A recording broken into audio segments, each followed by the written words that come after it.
Welcome back dear students. हमने हिंदी विषय में गद्यांश हल करने की एडवांस ट्रिक देख ली है। आज हम देखेंगे हिंदी विषय में पद्यांश को हल करने की क्या एडवांस ट्रिक है, ताकि 10 एग्जाम में 10 के 10 मार्क्स हम गोट कर सके, अचीव कर सके और हमारा 1 मार्क्स भी ना कट हो। ये ये है आज सूरदास जी की जो पहला चैप्टर है उसकी कविता है। कविता का नाम हमारी काव्य के अंदर जो पहला दिया हुआ है वो पद है, सूरदास जी के द्वारा रचित है। कवि का नाम ये है। तो इनके सभी पदों की जो पहचान है, इनके हर पद हर पैरे में सूरदास जी या सूर लिखा आएगा। सूर देवता को कहते हैं। सूर देवता का पर्यायवाची शब्द होता है। सूरदास और सूर, इन दोनों में से कोई सा शब्द हमें इनके हर पैरे के अंदर मिलेगा। पहचान ये है पैरे, ध्यान रखना है।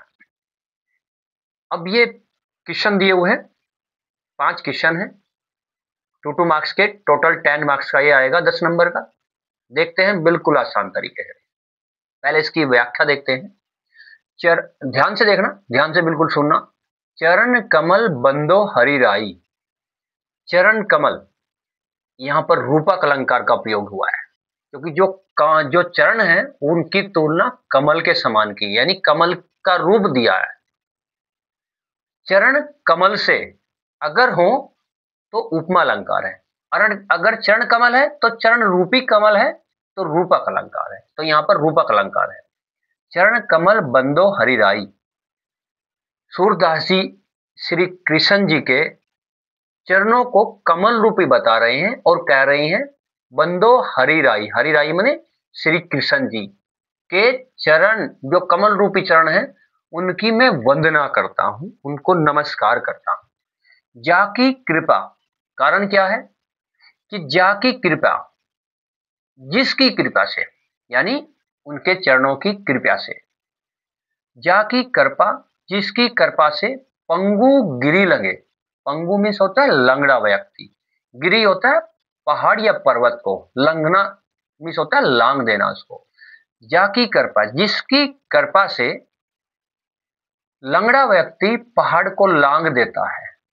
अंधे को सब कुछ दर्शाई, और अंधे व्यक्ति को सब कुछ दिखाई देने लगता है।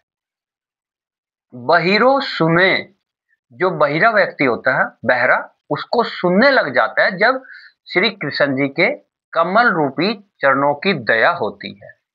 गूंग पुनी बोले, और जो गूंगा होता है, जो बोल नहीं सकता, वो पुनी में दोबारा से बोलना शुरू कर देता है उनके चरणों की कृपा से। रंग चले सिर छत्र धराई। रंग मिस होता है भिखारी।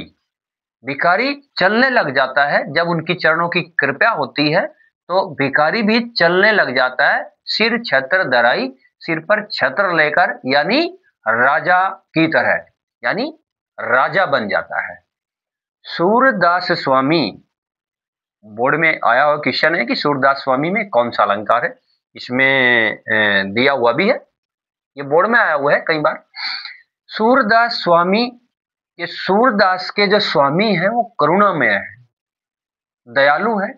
बार बार बंदो तिहि पाई, तो उसके जो चरण हैं कमल रूपी, उसकी मैं बार बार वंदना करता हूं, बार बार नमस्कार करता हूं। ये इसकी व्याख्या है। प्रस्तुत पद्यांश की संदर्भ हिंदी में व्याख्या कीजिए तथा काव्य सौंदर्य भी स्पष्ट कीजिए। इसमें क्या है, जो हमने पद्यांश लिखना है, इसका संदर्भ लिखना है, तो पहले संदर्भ डालना है, इसका आंसर लिखेंगे। एग्जाम में लिखने का जो मेथड है वो ऐसा होता है, पहले डालेंगे हम उत्तर, क्वेश्चन नंबर जौन सा भी है, 22वां 25वां 26वां एग्जाम में आएगा, इसका ये कै, और उसके बाद डालेंगे संदर्भ, ये हेडिंग है।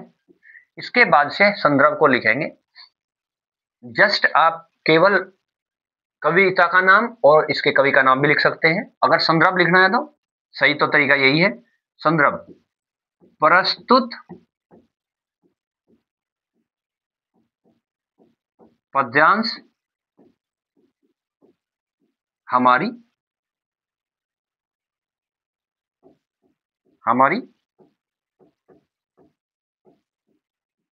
पाठ्य पुस्तक हिंदी के काव्य खंड, सब कविताएं काव्य खंड के अंदर है, जो पाठ है वो गद्य खंड के अंदर है, तो ये काव्य खंड में संकलित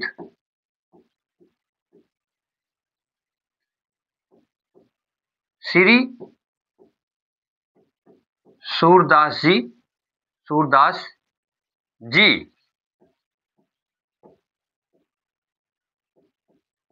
द्वारा रचित पद नामक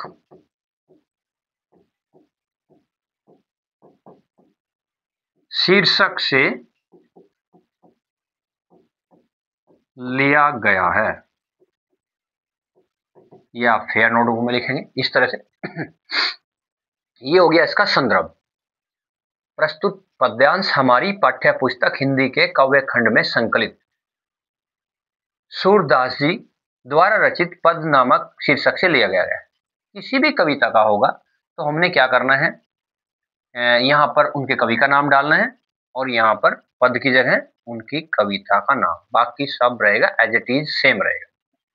ये संदर्भ हो गया। अब इसमें ही हमने क्या करना है, काव्य सौंदर्य। काव्य सौंदर्य में क्या लिखना है, काव्य सौंदर्य में लिखना है कि इसके अंदर काव्य सौंदर्य पहले हेडिंग डालनी है।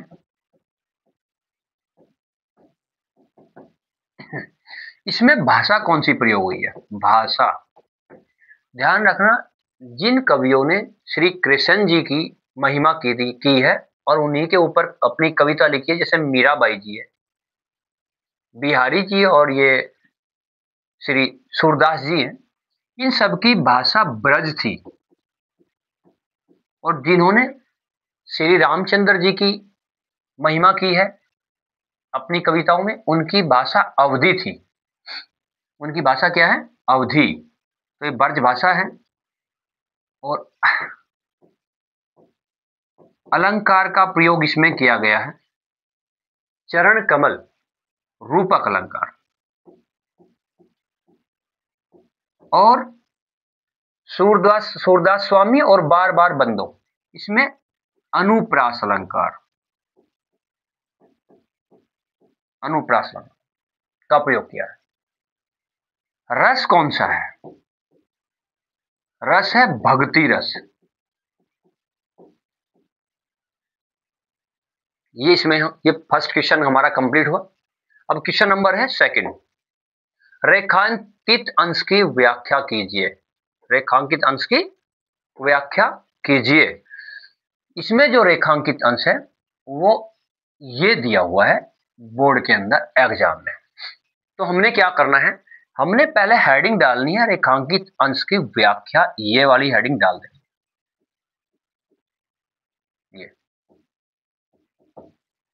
ये हेडिंग डालनी है रेखांकित अंश की व्याख्या। उसमें अब हमने क्या करना है कि प्रस्तुत रेखांकित अंश में कवि श्री सूरदास जी कहते हैं कि जा की कृपा, यानी श्री कृष्ण जी के कमल रूपी चरणों की कृपा जिस पर हो जाती है, तो जो लंगड़ा व्यक्ति होता है जब उस पर हो जाती है तो वो पहाड़ को लांग देता है, पर्वत को लांग देता है, यानी पैर बिल्कुल सही हो जाते हैं और अंधे को सब कुछ दिखाई देने लगता है, बहिरा सब कुछ सुनने लगता है, गूंगा दोबारा से बोलने लगता है और जो भिखारी होता है वो राजा की शान शौकत जैसा हो जाता है और सिर पर उसके छत्र या मुकुट धारण हो जाता है। ये आपने अपनी भाषा अपनी लैंग्वेज में हिंदी में लिखना है। उसके बाद है कवि सूरदास भगवान के चरणों की वंदना बार बार क्यों करना चाहते हैं। फिर इसका आंसर यहीं से है, इसका आंसर दोबारा फिर यहीं से है, क्योंकि कवि सूरदास जी भगवान के चरणों की वंदना बार बार इसलिए करना चाहते हैं क्योंकि, लिखेंगे क्योंकि, क्योंकि, और क्योंकि में ये दोबारा से हम लिख देंगे इसका व्याख्या, जो इसकी व्याख्या है, क्योंकि उनके चरणों की कृपा से जो लंगड़ा व्यक्ति होता है वो पर्वत को भी लांग देता है, अंधे को सब कुछ दिखाई देने लगता है, बहिरा दोबारा से जो बहरा व्यक्ति है सुनने लग जाता है, उसके अंदर सुनने की क्षमता आ जाती है, गूंगा पुनः दोबारा से बोलने लगता है और भिखारी राजा बन जाता है। इसलिए उसकी उनके चरणों की वंदना बार बार करते हैं। और सूरदास स्वामी में, ये बोर्ड में आया क्वेश्चन है, सूरदास स्वामी में कौन सा अलंकार है? सूरदास स्वामी में अलंकार है अनुप्रास। अनुप्रास अलंकार, क्योंकि इसमें स का वर्ण रिपीट हुआ है। सूरदास स्वामी, अगर एग्जाम में सूरदास स्वामी या बार बार बंदो या पूरी लाइन, इसके अंदर पूछ लिया जाता है अलंकार कौन सा, तो यहां भी अनुप्रास अलंकार है और यहां पर भी अनुप्रास अलंकार है जो बोर्ड के अंदर पूछा गया है। अब है चरण सब शब्दों के तत्सम रूप लिखिए। तत्सम रूप, चरण का तत्सम रूप है चरण और सब का तत्सम रूप है सर्व। सर्व तत्सम क्या होते हैं, तद्भव क्या होते हैं, रस छंद अलंकार, उपसर्ग प्रत्यय, ये सब पूरा टोटल हिंदी हाई स्कूल का, हाई स्कूल के तो टोटल सभी विषय हिंदी, इंग्लिश, मैथ, साइंस सब, और इंटर के हिंदी और इंग्लिश, बीए की इंग्लिश, ये सब्जेक्ट, ये सभी के सभी सब्जेक्ट आपको इस आपके प्लेटफॉर्म पर UP board and teaching exams पर कराए जाएंगे बिल्कुल ट्रिक के साथ, और इस तरीके से कि आप मैक्सिमम मार्क्स खींच सके। अपनी राइटिंग बस साफ रखनी है। ओके, नेक्स्ट वीडियो में मिलते हैं नेक्स्ट टॉपिक के साथ। थैंक यू, जय हिंद।